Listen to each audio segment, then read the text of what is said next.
This is Garrett with Diary of a Family. So we are working on a project to kind of revamp our fireplace. That includes redoing the facing with some reclaimed wood as well as remaking the mantle. So I wanted to kind of show you some of the areas that I am in charge of for this project.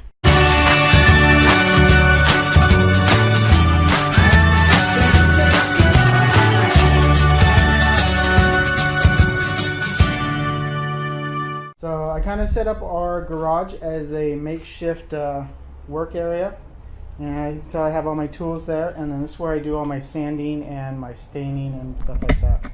So over here, as you can see, I have 4 boards that I did staining on already, and I really like this color.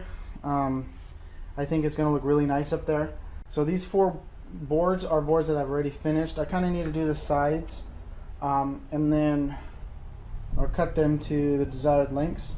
And these are boards that have already been sanded, and I'll go ahead and show you the process for how I sand them. It's very simple. But then, as you can see up here, I have areas that are kind of like broken or cracked and stuff like that. So what I'm going to do with wood like this is actually find the good areas, you know, up here, and I'm going to cut them to length so that I'm just using the good boards. You see I have some like rot there, and then this side is not as nice as this side here, so this is probably the side I'll pick. And then I like wood that has, like, you know, character, like knots and some really cool designs and stuff like that. So that's kind of what I am looking at, and that's what the project is. I have a whole bunch more board out on the side of the house, so I have plenty of wood to be able to do this project and find the pieces that I'm really want to use. So however, the main thing right now is that I want to kind of get a few of the other things like painting and some of the trim work done out there at the fireplace before I started in with this. This is kind of like the last part of it, but if I have to do it, then I'll go ahead and work on it now. So anyways, let's go ahead and take a look at the rest of the project. So this is definitely a very fun project, and it's one of those that does not cost a lot of money. Because we're able to find reclaimed wood. This one was actually from my parents' old fence. We didn't actually have to pay money to get reclaimed wood panels, so we're actually able to, it's actually able to save us quite a bit of money, and we're really happy about that. We did this in a few different steps. You could probably do it in a weekend, but for us it took us a little bit longer.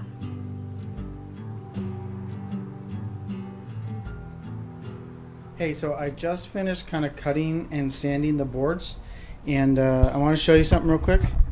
So down here I have some construction paper that is lined up in the dimensions of the wall, and so what I've done is I'm able to kind of line up the boards. I still have some rough cutting and other things to do to get them all kind of in. So, but I've gotten them roughly where I need them to be. And so the rest of the boards I haven't sanded. I'll go ahead and sand those, and then get some of the edges and stuff and restained, and then this part of the project will be all done. So one of the things you really need to do is make sure that your wall that you're planning on doing this remodel on is doesn't have any finishes or any rough or smooth surfaces that could hinder the paint sticking or anything else sticking. So what we did was we went and we kind of fixed up some of the holes, fixed up some of the chipped areas with mud and other stuff, plaster, and then we also went and sanded everything. This allowed us to, when we put the paint on, it stuck really nice, and then added that nice base layer. And as you can tell, I put the first layer of what we are going to be painting the wall at on both sides, and then I did the same with white on the top, which is what we're doing at the end. So And also make sure you sand all your surfaces so that you have a nice even area for your paint to stick. So getting your surfaces ready is just as important as creating the planks and doing all the fancy stuff. But this is definitely a very necessary part, and with how our schedule worked, this is one of the areas that kind of got done first. So now I'm going to apply the first coat of flat black over this main portion. Wish me luck.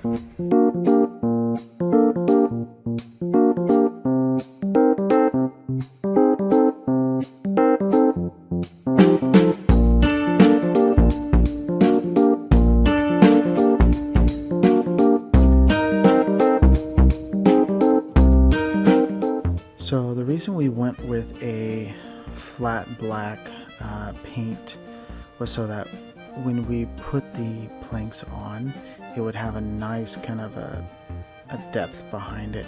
So the black kind of adds like a shadow type look between the reclaimed wood, which definitely allows for a really cool look, as you'll see at the end of the video. This is definitely an important area.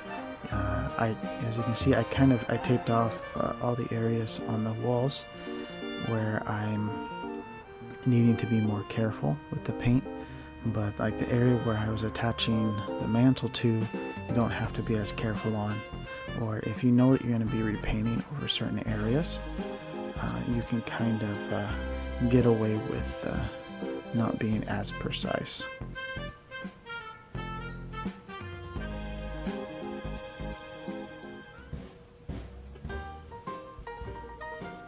So now I'm just removing all the tape so that you can see if I missed anything or how it all looks.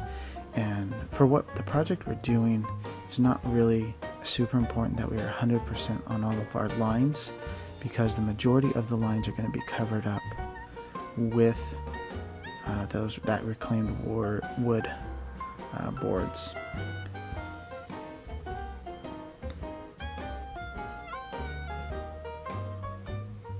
And there's the finished wall after everything was dried and paint and the tape taken off. So now we're going to go into the building of the mantle itself. So this was actually a fun project. I went down to my dad's house and he built it, mainly because he has the experience and the knowledge more than I do. So we picked out a hemlock board that was about 10 feet long. So it was about a foot longer than the piece that we needed, but you always want to go longer than what you need, because if you go too short, then you kind of just shot yourself in the foot. So what we ended up doing is we just kind of initially got it cut shorter and then ran all of the cuts through a miter saw or an angled blade so that we could put the board together and make it into one piece. So now we're setting the board together so that the wood will and the glue will set. So this is not a mantle piece that is a full complete piece of wood, but it's kind of like a faux plank, but it looks really cool. One of the tricks that we learned in this process, and what me and my dad are doing right here, is my dad is sanding all the angles, and what we're doing is we're adding paint with the sander, and what the sawdust mixed with the wood glue actually kind of creates a wood looking surface. It actually is a really cool trick, and it allows all the seams to look seamless. And if you look, once we get to look at the final product, you won't even be able to see any of the seams. It is such a cool process, and definitely had a blast with this project, and a bit with my dad. He's been doing woodworking since he was a kid. So anyways, now we are at the point where we're cutting off the edges. The nice thing with our fireplace, and it's not the same with every fireplace, is that it's angled into a corner of the room. And so for us, I measured to make sure, but we just had to do 45-degree angles on either side. But we had to be very precise on the measurements, where the piece would be too long or too short. So that's kind of why we have that as 45s on both ends. But so now we're kind of showing my my mom and my wife what we did. So the next step is we're wrapping it up to transport it back. My parents live about 3 hours away from me, so we had to load it up onto the truck. And so what we're doing is we're adding these spacers in. This allows the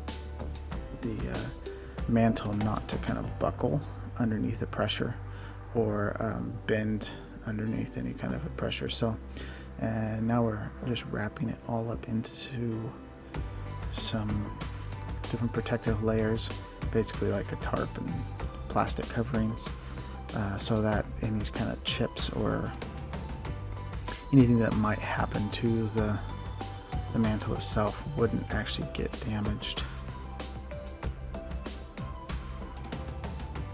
So then we tied it down, and once we were all done there, we went over and went home. It was definitely an interesting experience, and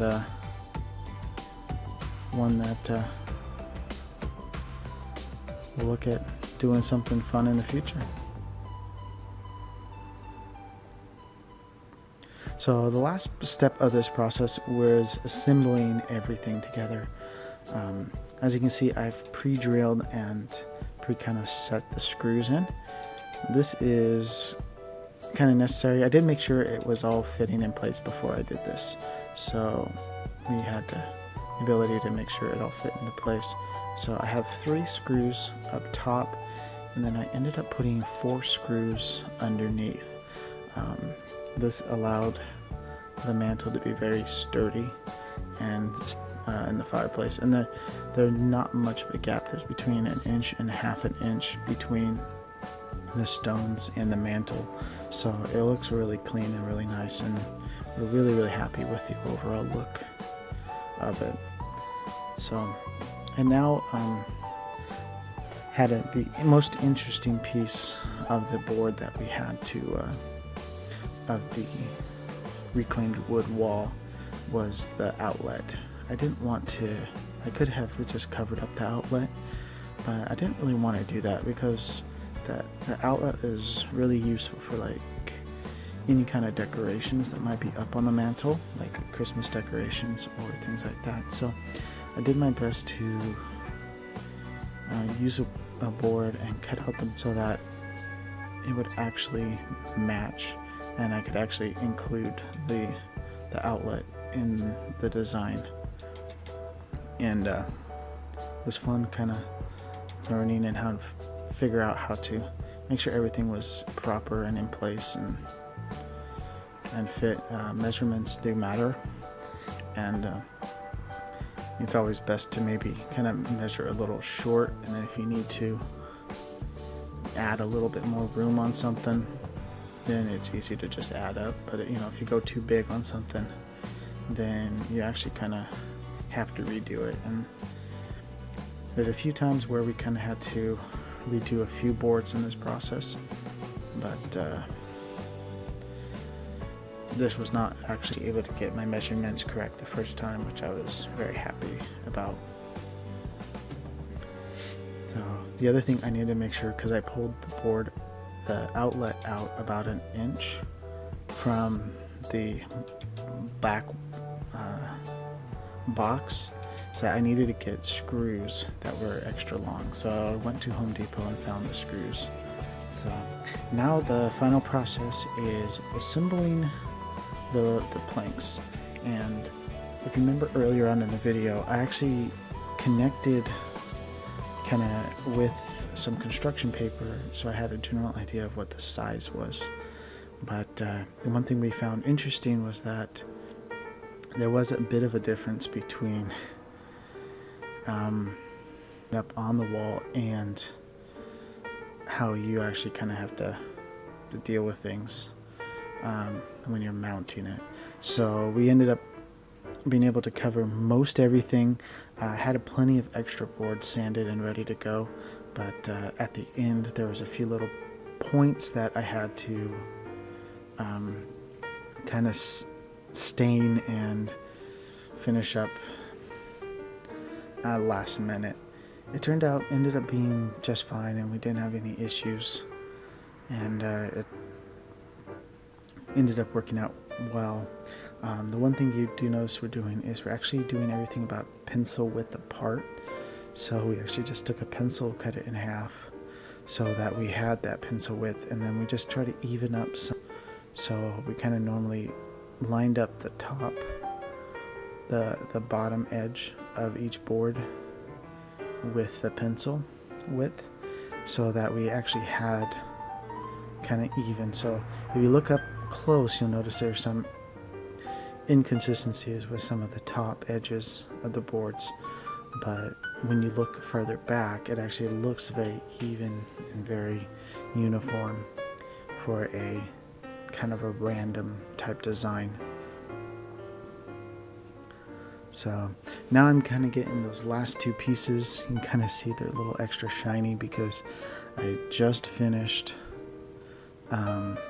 staining them, and basically just set them in front of a heater and a fan just to try to dry a little bit quicker. So I got it so it's just a little bit tacky, and then I just went and just nailed them into place. I'm using just a standard nail gun with like is it an 18 gauge or a 20 gauge brad nail, so that it's just a finishing nail that just holds it into place. So I initially was going to use wood glue to hold the boards into place, but I decided after the first couple boards that it wasn't really necessary because those nails were holding it in place quite well, and there was no need to add. If we see that they're starting to fall apart or something like that in the future, we'll definitely add wood glue to make it more secure, but I don't see that being a necessity because this is really an accent wall. There's not a whole lot that we're doing. There's not a lot of pressure or anything that we're putting on it. I might have just like a picture or two hung up on the wall, but other than that, there's not going to be a whole lot of weight or pressure on that wall. It's just an accent wall, and it's just a wall that will look really nice and decorative. Really sets the atmosphere. Basically the other side of the wall where this fireplace is at is the entrance to the house. So really the first thing you see when you come in the house is the fireplace. So it really does set the atmosphere and the mood in the room, and kind of sets the atmosphere overall as you are coming in. So this is kind of the finished product, and hope you enjoyed this video. I had a fun time making it. If you have any questions on this project, feel free to leave it in the below, and also go ahead and check out some of the other videos we have on this channel. We're trying to do a lot of different projects and things to help maximize your life and to help you live a more fun life.